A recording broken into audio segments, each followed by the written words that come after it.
মোবাইলে প্রচুর পরিমাণে অ্যাড চলে আসছে, এই বিষয়টা নিয়ে অনেকেই বিরক্ত হচ্ছেন। মনে হয় মোবাইলটা আর ব্যবহার করব না, যেখানে টাচ করছেন সেখানেই বিজ্ঞাপন চলে আসছে মাঝে মধ্যে, মনে হয় ফোনটাকে বন্ধ করে রেখে দিই।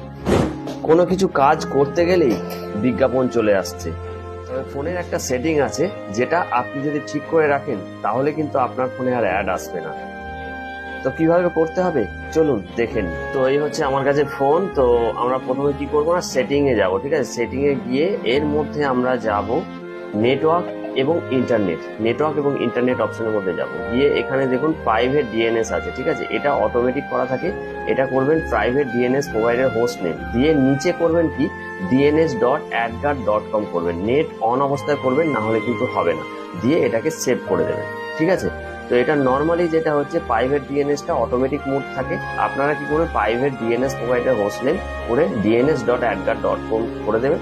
তাহলে কিন্তু এটা হয়ে যাবে, আর অ্যাড কিন্তু অত আর আসবে না। ফেসবুক ইউটিউবে যে অ্যাড চলে সেগুলো কিন্তু চলতেই থাকবে। ভিডিও ভালো লাগলে অবশ্যই লাইক কমেন্ট শেয়ার করে পাশে থাকবেন। ধন্যবাদ।